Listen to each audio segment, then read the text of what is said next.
Hello everyone, welcome to Flipped Academy. Flipped Academy में आपको बहुत बहुत स्वागत है। आशा करता हूँ आप सभी लोग बहुत अच्छे होंगे। मेरा नाम है रवि चौधरी और आज हम स्टार्ट करने वाले हैं क्लास 11th की इकोनॉमिक्स। तो जैसा आपको पता है 11th की इकोनॉमिक्स में दो बुक है हमारी, पहली है माइक्रो इकोनॉमिक्स और दूसरी है स्टैटिस्टिक्स। तो माइक्रो इकोनॉमिक्स का जो सिलेबस था वो हमने पिछली वीडियो में ऑलरेडी देख लिया है। तो आज हम माइक्रो इकोनॉमिक्स की जो फर्स्ट यूनिट है जिसका नाम है इंट्रोडक्शन, उसको हम स्टार्ट करने वाले हैं। तो चलिए स्टार्ट करते हैं। तो जो फर्स्ट यूनिट है इकोनॉमिक्स की इंट्रोडक्शन, उसके अंदर हम सबसे पहले क्या क्या टॉपिक पढ़ेंगे आज की वीडियो में। सबसे पहले हम देखेंगे इकोनॉमिक्स क्या होता है, फिर इकोनॉमिक्स के type, micro economics, macro economics, positive economics and normative economics, ये हम पढ़ेंगे। उसके बाद हम देखेंगे इकोनॉमी क्या होता है और इकोनॉमी के types, simple economy, complex economy, controlled economy, market economy and mix economy. तो ये सारे टॉपिक्स हैं जो हम आज की वीडियो में पढ़ने हैं। तो चलिए स्टार्ट करते हैं। तो सबसे पहले हम देखेंगे इकोनॉमिक्स क्या होता है। क्योंकि हमारा सिलेबस है इकोनॉमिक्स, तो हमें सबसे पहले पता होना चाहिए इकोनॉमिक्स है क्या। तो इकोनॉमिक्स क्या है? Economics is the science of human behaviour. Economics एक साइंस है ह्यूमन बिहेवियर की, जो कि कंसर्न करती है, that is concern with the allocation of sketch means, जो कि स्केच मीन्स के एलोकेशन से कंसर्न है। मतलब कि स्केच मीन्स जो है, जो लिमिटेड रिसोर्सेज है उनको किस तरह से एलोकेट किया जा सके, किस तरह से डिस्ट्रीब्यूट किया जा सके लोगों के बीच में। स्केच मीन्स का मतलब, स्केच मतलब होता है लिमिटेड और मीन्स का मतलब होता है रिसोर्सेज। तो जो लिमिटेड रिसोर्सेज है, रिसोर्सेज हमेशा लिमिटेड होते हैं, ऐसा तो नहीं है अनलिमिटेड रिसोर्सेज हैं। जो चाहे इकोनॉमी, जो लोग चाहे जितना मर्जी कुछ भी खरीद लें, कि जितना मर्जी ले आए, ऐसा तो नहीं होता। हमेशा लिमिटेड रिसोर्सेज होते हैं। तो जो लिमिटेड रिसोर्सेज है उनको किस तरह से डिस्ट्रीब्यूट किया जा सके लोगों में, किस तरह से उनको एलोकेशन किया जा सके, उसी चीज से कंसर्न है इकोनॉमिक्स।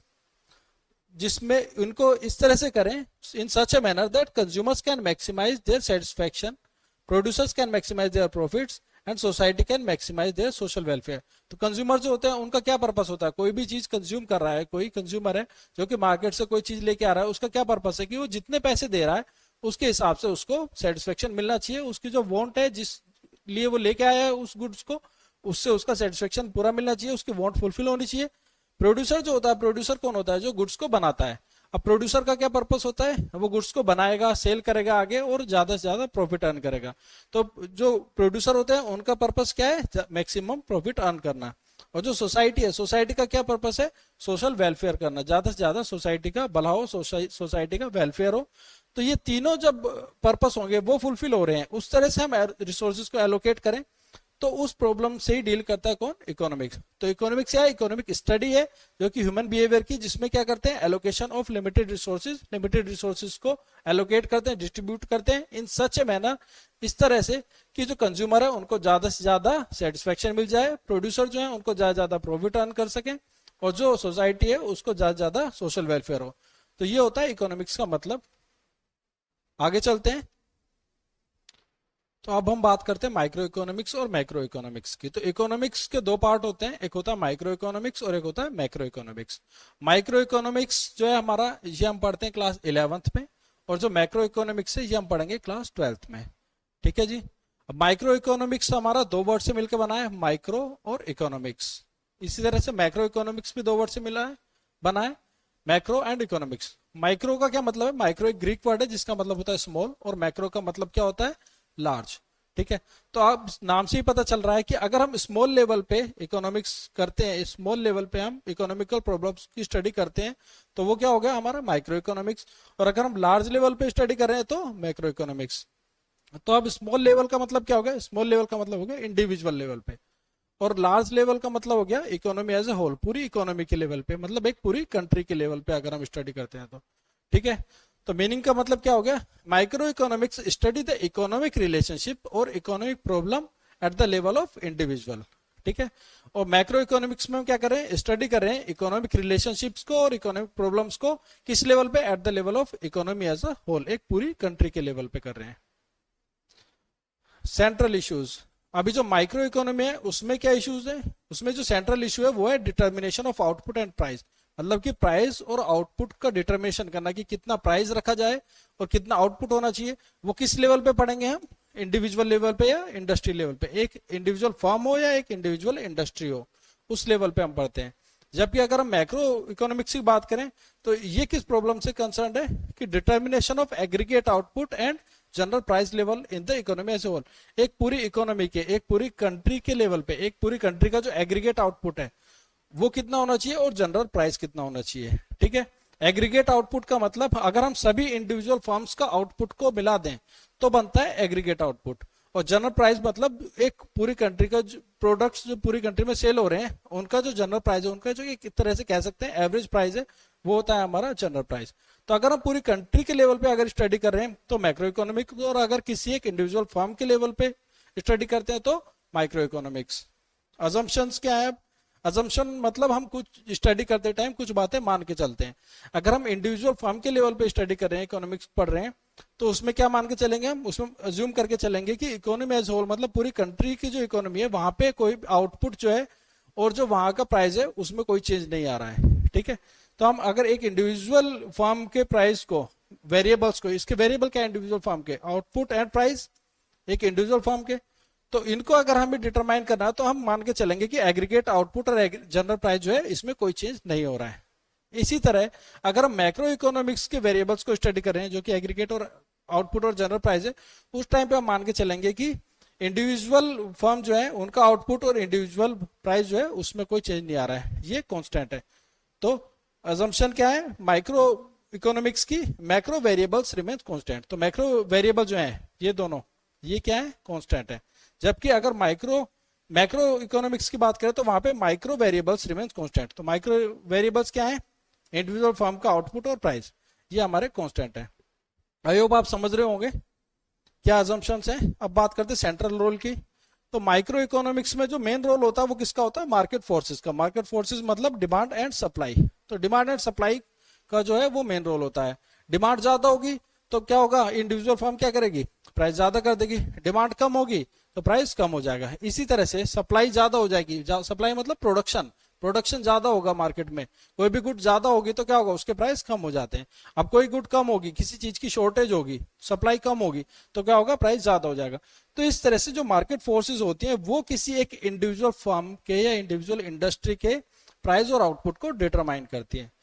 जबकि बात करें मैक्रो इकोनॉमिक्स की, तो मैक्रो इकोनॉमिक्स में एक पूरी कंट्री के टोटल एग्रीगेट आउटपुट या फिर जनरल प्राइस की बात करें तो उनको डिटरमाइन करते हैं कौन? Government policies.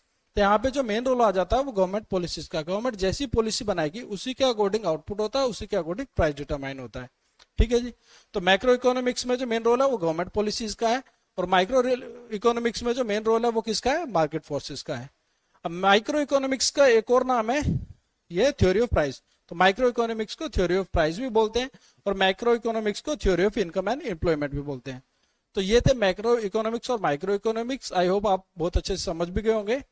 चलते हैं अब अपने नेक्स्ट टॉपिक पे। तो अब हम बात करेंगे पॉजिटिव इकोनॉमिक्स और नॉर्मेटिव इकोनॉमिक्स की। तो जो हमारी इकोनॉमिक्स होती है उसमें हम दो तरह से स्टडी करते हैं। दो तरह की इकोनॉमिक्स होती है, एक पॉजिटिव इकोनॉमिक्स और एक नॉर्मेटिव इकोनॉमिक्स। अगर मैं इनको ब्रॉडली बताऊं क्या होता है, पॉजिटिव इकोनॉमिक्स में हम बात करते हैं रियलिस्टिक, जो रियल है, जो एक्चुअल में हो रहा है, जो फैक्ट्स एंड फिगर्स है उसकी बात करेंगे। जबकि नॉर्मेटिव इकोनॉमिक्स में हम बात करेंगे क्या होना चाहिए। ठीक है, यहाँ पे हम ओपिनियन की बात करेंगे, वैल्यूज की बात करेंगे। जबकि हम पॉजिटिव में किसकी बात करते हैं? एक्चुअल फैक्ट्स एंड फिगर्स की बात करते हैं, रियलिटी की बात करते हैं। ठीक है, तो ये मोटा मोटा इनमें डिफरेंस है। अभी देख लेते हैं बुक में क्या लिखा हुआ है। Positive economics deal with the economic issues as this happen.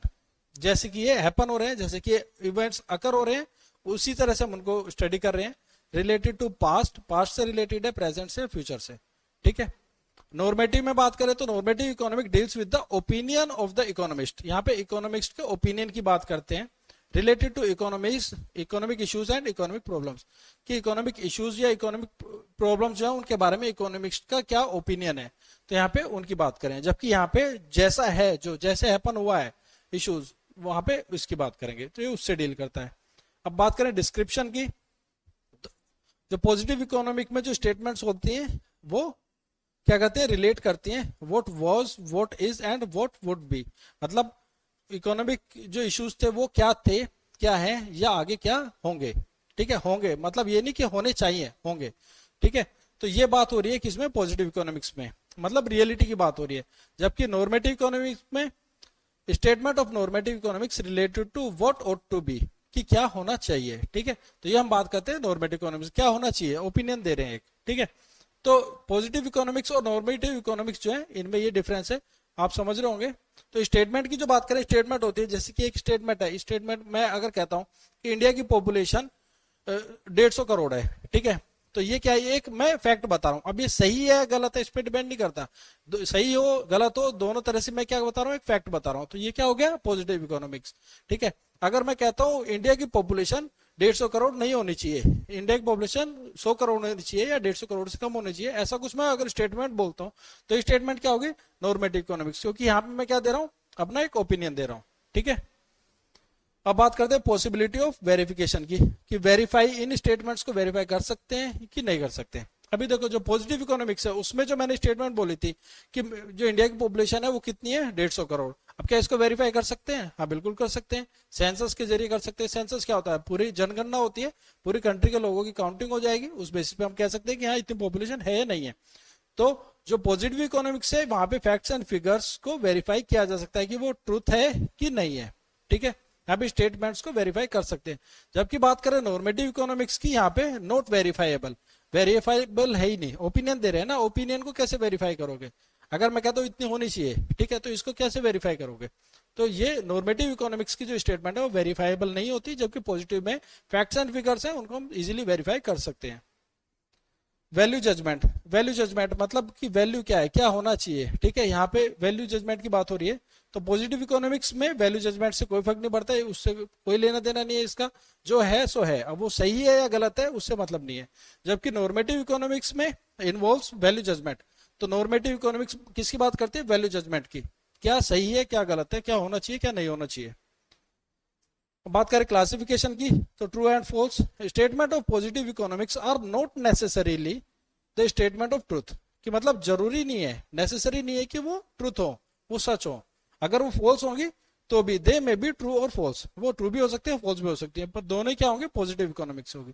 Positive है तो ऐसा नहीं कि वो ट्रूथ ही होंगी ऑलवेज, पॉजिटिव में आता है फैक्ट्स एंड फिगर्स की बात करें वो सही भी हो सकते हैं गलत भी हो सकते हैं, जिसको हम इजिली वेरीफाई कर सकते हैं।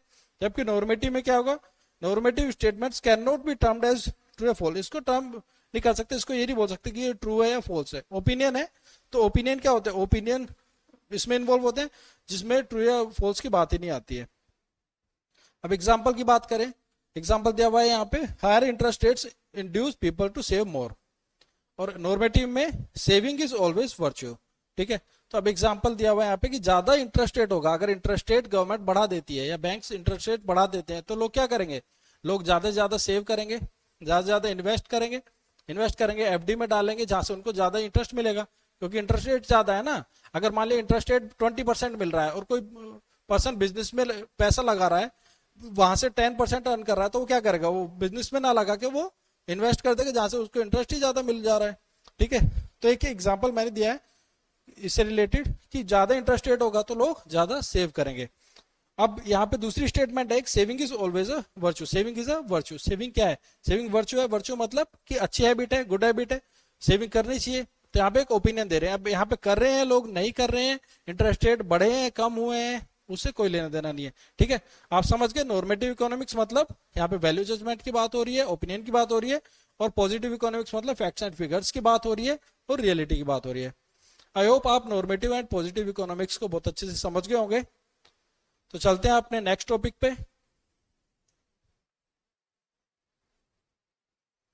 अब इकोनॉमिक्स हो गया, इकोनॉमिक्स के टाइप्स हो गए, अलग अलग तरह की इकोनॉमिक्स हो गई। अब बात करते हैं इकोनॉमी की। ठीक है, इकोनॉमिक्स क्या थी, वो हमारी एक स्टडी थी जिसमें हम साइंस थी जिसमें हम स्टडी कर रहे थे इकोनॉमिक प्रॉब्लम्स को, इकोनॉमिक एक्टिविटीज को, रिसोर्सेज के एलोकेशन को, जो हमारे जो लिमिटेड रिसोर्सेज थे उनको किस तरह से एलोकेट किया जाए, किस तरह से डिस्ट्रीब्यूट किया जाए, वो सब आ जाता है इकोनॉमिक्स में।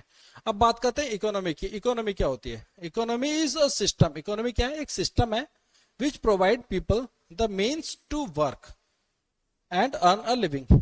तो इकोनॉमी क्या है, इकोनॉमी एक ऐसा सिस्टम है जो कि क्या प्रोवाइड कर रहा है, मीन्स टू वर्क मतलब काम प्रोवाइड कर रहा है, जो प्रोवाइड कर रहा है, एम्प्लॉयमेंट प्रोवाइड कर रहा है। एक ऐसा सिस्टम जो एम्प्लॉयमेंट प्रोवाइड कर रहा है, मीन्स टू वर्क प्रोवाइड कर रहा है, एंड अर्न अ लिविंग और अर्निंग प्रोवाइड कर रहा है, मतलब कुछ ना कुछ उससे पैसा कमा रहे हैं लोग। एक ऐसा सिस्टम जो कि जॉब भी दे रहा है और उससे लोग पैसा भी कमा रहे हैं, तो उस सिस्टम को क्या बोलेंगे, इकोनॉमी बोलेंगे।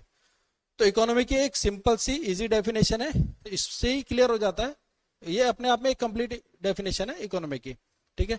अब इकोनॉमी जो है उसके अंदर ये प्रोसेस होती है, ये प्रोसेस जिसमें होंगी, जिस एक्टिविटी में होंगी, जिस भी चीज में होगी उसको हम बोलते हैं इकोनॉमी, ठीक है। उसमें क्या क्या होना चाहिए, सबसे पहले प्रोडक्शन होना चाहिए, कोई भी गुड्स या सर्विसेज प्रोड्यूस करना चाहिए उसको। दूसरा कंजम्पशन, जो भी गुड्स या सर्विसेज प्रोड्यूस हो रही है उनको कोई ना कोई कंज्यूम करे। उसके बाद इन्वेस्टमेंट, उसमें कुछ इन्वेस्टमेंट लगी होनी चाहिए, कुछ पैसा लगा होना चाहिए, कुछ ना कुछ एसेट्स लगे होने चाहिए, ठीक है। उस बिजनेस को करने के लिए या उस एक्टिविटी को करने के लिए कुछ ना कुछ इन्वेस्टमेंट, कुछ कैपिटल लगी होनी चाहिए। और एक्सचेंज, और जो गुड्स एंड सर्विसेज जो प्रोड्यूस हो रही हैं उनको जो कंज्यूम कर रहे हैं उनके बीच में वो ट्रांसफर होना चाहिए, मतलब transfer of goods and services भी होनी चाहिए। ये नहीं कि मैंने प्रोड्यूस कर लिया, मैं भी अवेलेबल हूँ, एक कंज्यूमर है वो भी अवेलेबल है, पर हम ट्रांसफर नहीं करेंगे तो तब तक वो इकोनॉमी नहीं होगी। तो इकोनॉमी की ये 4 प्रोसेस है।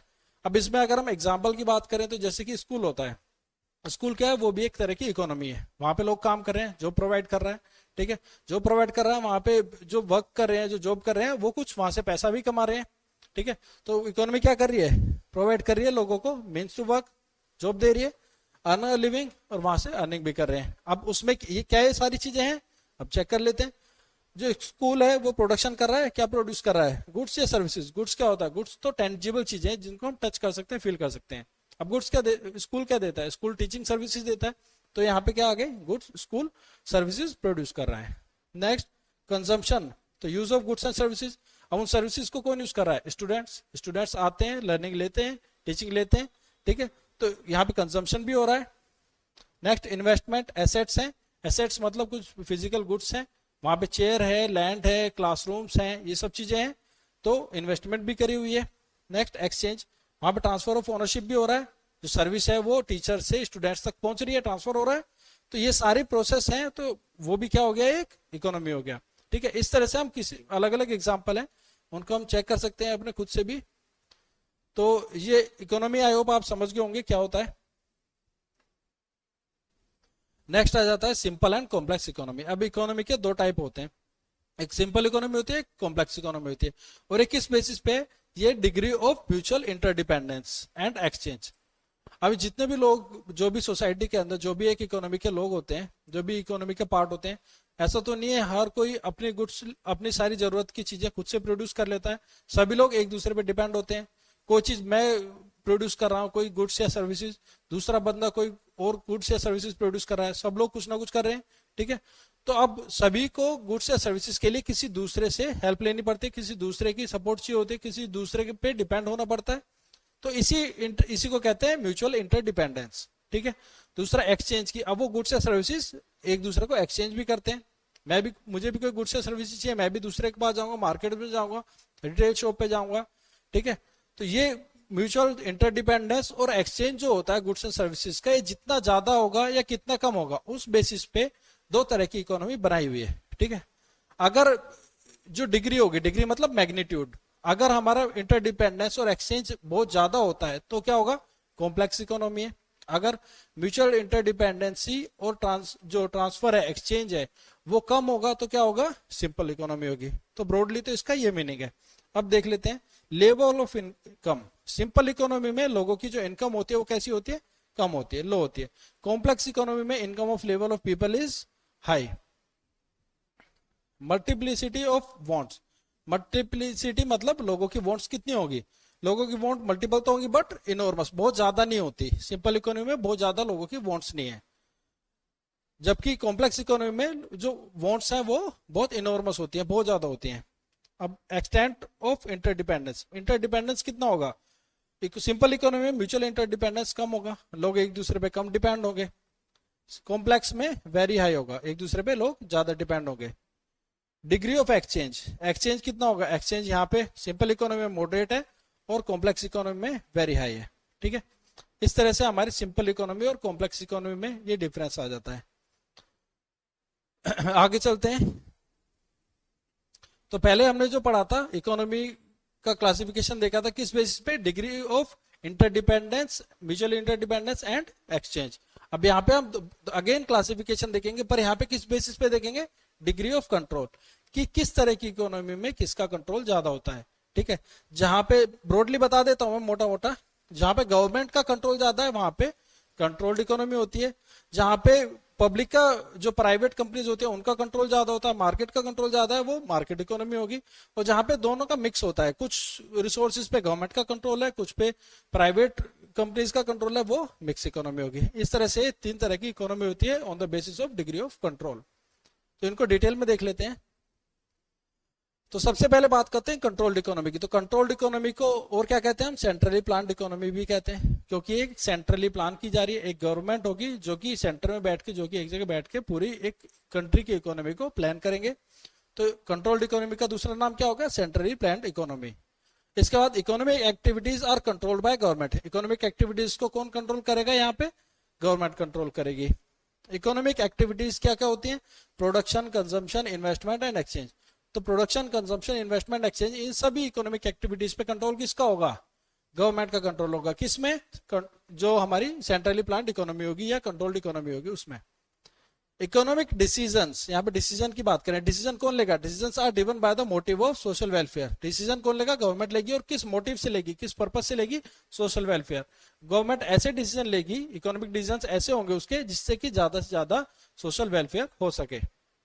Consumers are not sovereign. Sovereign मतलब कितनी फ्रीडम है, कितना वो क्या परचेज करना है, क्या कंज्यूम करना है, क्या नहीं करना है, क्या प्रोड्यूस करना है, ये सारी चीजें आ जाती है। तो यहाँ पे कंज्यूमर जो होते हैं वो सोवरेन नहीं होते हैं, अपनी मर्जी से कुछ भी कंज्यूम नहीं कर सकते, अपनी मर्जी से कुछ भी मार्केट से ले नहीं सकते हैं कुछ भी। अब गवर्नमेंट ने, जैसे कि इंडिया के अंदर क्या किया हुआ है, इंडिया के अंदर आप कोई भी वेपन, कोई भी गन्स, हथियार, कुछ भी जाके मार्केट से खुद से ऐसे इजीली लाके यूज नहीं कर सकते हैं, ठीक है। तो उसके लिए बहुत सारी लंबी प्रोसेस है, लाइसेंस होता है, लाइसेंस के पीछे बहुत सारे कोर्सेज होते हैं जिस वजह से आपको मिलेगा और आप ले सकते हैं, ठीक है। अगर हम बात करें दूसरी कंट्री की, जैसे कि यूएसए की बात करें, यूएसए में क्या आप इजीली गन्स ले सकते हो, हथियार ले सकते हो, तो वहां पे इजीली एक्सेसिबल है। तो इस तरह से कंज्यूमर्स जो है कुछ इकोनॉमी में सोवरेन होते हैं और कुछ में नहीं होते हैं। तो जो जहां पे कंट्रोल्ड इकोनॉमी है वहां पे कंज्यूमर सोवरेन नहीं होते हैं, ठीक है। अब कुछ कंट्री होती है जो बहुत ज्यादा कंट्रोल्ड है, जैसे कि अगर हम बात करें नॉर्थ कोरिया की, नॉर्थ कोरिया में आपको पता है डिक्टेटरशिप है वहां पे, वो किम जोंग उन है, ठीक है। तो उनका इतना ज्यादा कंट्रोल है वहां पे कि वहां पे जो कंज्यूमर्स है वो बिल्कुल भी सोवरेन नहीं है। तो कंट्रोल्ड इकोनॉमी में क्या होता है, कंज्यूमर सोवरेन नहीं होते हैं। Most resources are controlled by government. और ज्यादातर जो रिसोर्सेज होते हैं वो किसके कंट्रोल में रहेंगे, गवर्नमेंट के कंट्रोल में रहेंगे। गवर्नमेंट जैसे चाहेगी उन रिसोर्सेज को यूज करेगी। और मोस्टली पर्पस क्या होता है कंट्रोल्ड इकोनॉमी में गवर्नमेंट का, कि ज्यादा से ज्यादा सोशल वेलफेयर हो सके। Government decide the price of goods and services. यहाँ पे गुड्स और सर्विसेज का प्राइस कौन डिसाइड करता है, गवर्नमेंट करती है। गवर्नमेंट प्राइस कैसे रखेगी, गवर्नमेंट प्राइस ऐसे रखेगी जिससे कि सभी को वो चीजें मिल सके, जो इसेंशियल चीजें होंगी, जो नेसेसरी वाली चीजें होंगी वो सभी लोग अफोर्ड कर सके, और जो लग्जरी और महंगी चीजें हैं उन पे उनके प्राइस ज्यादा रहेंगे, ठीक है। इस तरह से गवर्नमेंट मोस्टली क्या करती है, प्राइस गुड्स एंड सर्विसेज का डिसाइड करती है। अब ये होती है हमारी कंट्रोल्ड इकोनॉमी, और ये इनके एग्जाम्पल है, कहाँ कहाँ पे पाई जाती है ये, चाइना, रशिया, नॉर्थ कोरिया। तो यहाँ की जो इकोनॉमी है इन कंट्रीज की, वो कैसी है, कंट्रोल्ड इकोनॉमी है, सेंट्रली प्लान इकोनॉमी। यहाँ पे जो गवर्नमेंट है वही डिसाइड करती है कि क्या इकोनॉमिक जो एक्टिविटीज होंगी उनका किसका कंट्रोल होगा, गवर्नमेंट का होगा। नेक्स्ट है मार्केट इकोनॉमी। तो ये उसका बिल्कुल अपोजिट है, जैसे वहां पे गवर्नमेंट का कंट्रोल था, यहाँ पे किसका कंट्रोल होगा, मार्केट का कंट्रोल होगा। Also known as free economy. ये क्या है, फ्री इकोनॉमी है। यहाँ पे लोग फ्री हैं, जो भी उनको काम करना है, जो बिजनेस करना चाहते हैं, जो प्राइस रखना चाहते हैं, जितना आउटपुट करना चाहते हैं, तो सभी इकोनॉमिक एक्टिविटीज जो है वो कौन कंट्रोल करेगा, मार्केट फोर्सेस कंट्रोल करेंगे। अब मार्केट फोर्सेस मैंने आपको पीछे ही बताया था क्या होता है, ये डिमांड और सप्लाई। डिमांड और सप्लाई के लिए आपके आगे पूरे चैप्टर दिए हुए हैं, बाकी यहाँ मैं शॉर्ट में बताता हूँ। डिमांड मतलब कंज्यूमर्स कितनी ज्यादा डिमांड करें, कितनी ज्यादा चीजों को खरीदना चाह रहे हैं, मोटा मोटा ये समझ लो आप। तो और सप्लाई मतलब कितना ज्यादा प्रोडक्शन है, कितना आउटपुट कर रहे हैं कोई भी इंडस्ट्रीज, ठीक है। अगर प्रोड्यूसर आउटपुट ज्यादा करेंगे तो क्या होगा, मार्केट में कोई भी गुड्स बहुत ज्यादा अवेलेबल हो जाएगी। और जब कोई चीज ज्यादा अवेलेबल होगी, कंज्यूमर खरीदने वाले कम है और बेचने वाले ज्यादा है, तो क्या होगा, प्राइस उसका कम हो जाएगा, ठीक है। और जब कोई चीज कम होगी, शॉर्टेज हो जाएगी, तो क्या होगा, प्राइस ज्यादा हो जाएगा। तो इस तरह से क्या होगा, सप्लाई किस चीज को कंट्रोल करा, इकोनॉमिक एक्टिविटीज को, कि कितना प्राइस रखा जाए और कितना प्रोडक्शन किया जाए। इसी तरह से डिमांड, किसी प्रोडक्ट की मार्केट में बहुत ज्यादा डिमांड हो जाती है तो क्या होगा, उसके प्राइस ज्यादा हो जाएंगे। कोई चीज, किसी चीज की डिमांड बिल्कुल मार्केट में कम हो जाती है, जितनी कम होगी उतने ज्यादा उसके प्राइस गिरते जाएंगे, प्राइस कम होते जाएंगे। तो इस तरह से जो इकोनॉमिक एक्टिविटीज होंगी वो किस पे डिपेंड करती है, मार्केट फोर्सेस पे। कहाँ की बात करें हम, मार्केट इकोनॉमी की बात करें, ठीक है। इकोनॉमिक एक्टिविटीज क्या है, अगेन वही production, consumption, investment, exchange. Economic decisions are driven by the motive of profit maximization. तो और इकोनॉमिक डिसीजन जो होंगे वो किस बेसिस पे लिए जाएंगे, किस पर्पज से लिए जाएंगे, प्रॉफिट मैक्सिमाइजेशन। ठीक है, क्योंकि यहाँ पे ज्यादा रिसोर्स पे कंट्रोल किसका है, प्राइवेट कंपनीज का है। और प्राइवेट कंपनीज का फर्स्ट जो मोटिव होता है बिजनेस करने का क्या होता है, ज्यादा से ज्यादा प्रॉफिट अर्न करना। ठीक है, अब जैसे कि प्राइस अगर कम हो रहे हैं तो क्या होगा, प्रोड्यूसर ज्यादा किसी कमोडिटी के, किसी प्रोडक्ट के प्राइस कम हो रहे हैं तो प्रोड्यूसर उस कमोडिटी को, उस प्रोडक्ट को क्या ज्यादा प्रोड्यूस करेगा, नहीं करेगा। क्यों, क्योंकि उस पर उसको उतना प्रॉफिट नहीं मिल रहा है। और जिसके प्राइस ज्यादा होंगे, जिस पे उसको प्रॉफिट ज्यादा होगा, उसको ज्यादा प्रोड्यूस करेगा। वो ये नहीं देखेगा किस चीज से सोशल वेलफेयर है, उसको क्या पर्पस है, ज्यादा से ज्यादा प्रॉफिट अर्न करना। तो यहाँ पे जो इकोनॉमिक डिसीजन लिए जा रहे हैं वो किस बेसिस पे लिए जा रहे हैं, प्रॉफिट मैक्सिमाइजेशन के बेसिस पे। किस तरह की इकोनॉमी में, मार्केट इकोनॉमी में। ठीक है, यहाँ पे कंज्यूमर सोवरेन है। कंज्यूमर सोवरेन है मतलब कंज्यूमर को फ्रीडम है, वो क्या चीज कंज्यूम करना चाहते हैं, क्या परचेज करना चाहते हैं, कहां से करना चाहते हैं, वो सारी चीजें। Most resources are controlled by people. तो यहाँ पे जो रिसोर्सेज हैं वो उस पे किसका कंट्रोल रहेगा, पीपल का। जबकि जो हमारी कंट्रोल्ड इकोनॉमी थी वहां पे कंट्रोल किसका था, रिसोर्सेज पे, गवर्नमेंट का। यहाँ पे कंट्रोल है लोगों का। Market decide the price of goods and services. तो यहाँ पे price of goods and services कौन डिसाइड कर रहा है, मार्केट डिसाइड कर रही है। मार्केट क्या, मार्केट फोर्सेज डिसाइड करते हैं कि गुड्स का प्राइस क्या होगा। ठीक है, अब एग्जांपल है इसके यूके एंड यूएसए। यूके और यूएसए जो है वहां पे मार्केट इकोनॉमी है। जैसे कि हमने जो कंट्रोल्ड इकोनॉमी उसके एग्जांपल क्या देखे थे, नॉर्थ कोरिया देखा था, चाइना देखा था, रशिया देखा था। इसी तरह से जो मार्केट इकोनॉमी है वो कहाँ पे होगी, यूएसए एंड यूके में होगी। अब नेक्स्ट आ जाती है मिक्स इकोनॉमी। मिक्स इकोनॉमी आप समझ लो कि उसमें कुछ रिसोर्सेज पे, कुछ इकोनॉमिक एक्टिविटीज पे कंट्रोल होगा गवर्नमेंट का और कुछ पे कंट्रोल होगा मार्केट का। तो जो इसेंशियल चीजें होंगी, जो जरूरी चीजें हैं, उन पे कंट्रोल किसका होना चाहिए, गवर्नमेंट का होगा। और जो दूसरी चीजें हैं उन पे कंट्रोल होगा मार्केट का। तो मिक्स्ड इकोनॉमी, ये फ्री इकोनॉमी नहीं है। ये फ्री इकोनॉमी तो हम किसको कहते हैं, मार्केट इकोनॉमी को। ठीक है, तो मिक्स इकोनॉमी मिक्स इकोनॉमी है। Mix economy, economic activities are governed by market forces but regulated by government.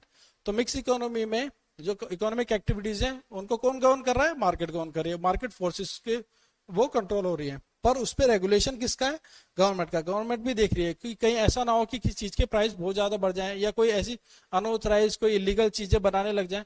तो ये सब डिसाइड कौन करेगा, गवर्नमेंट करेगी। ठीक है, इकोनॉमिक एक्टिविटीज क्या है, production, consumption, investment, exchange. Economic decisions are driven by the motive of profit maximization and social welfare. तो यहाँ पे मोटिव क्या होगा इकोनॉमिक डिसीजन का, प्रॉफिट मैक्सिमाइजेशन। जिन जो इकोनॉमिक एक्टिविटीज प्राइवेट हैंड्स में है वो उनका तो प्रॉफिट मैक्सिमाइजेशन है जो पर्पस है। और जो गवर्नमेंट के कंट्रोल में रिसोर्सेज, जो गवर्नमेंट के कंट्रोल में इकोनॉमिक एक्टिविटीज है, उनका क्या पर्पस होगा, social welfare. Consumers are sovereign. Consumer sovereign है, अपनी मर्जी से जो चाहे खरीद सकते हैं, ले सकते हैं, कंज्यूम कर सकते हैं। But supply of essential goods are insured by public distribution system. Public distribution system कौन देखता है, गवर्नमेंट देखती है। ठीक है, तो गवर्नमेंट देखेगी जो इसेंशियल गुड्स हैं, जो बेसिक नीड्स हैं। ठीक है, जैसे कि जो आटा, दाल, चावल या वेजिटेबल्स हो गई, या फिर जो घर के लिए गैस चूल्हा हो गया, ये सब चीजें, गैस होगी, तो ये सब कौन प्रोवाइड करेगा, गवर्नमेंट। गवर्नमेंट देखेगी कि क्या इनकी सप्लाई सबको मिल पा रही है, क्या सभी लोग अफोर्ड कर पा रहे हैं।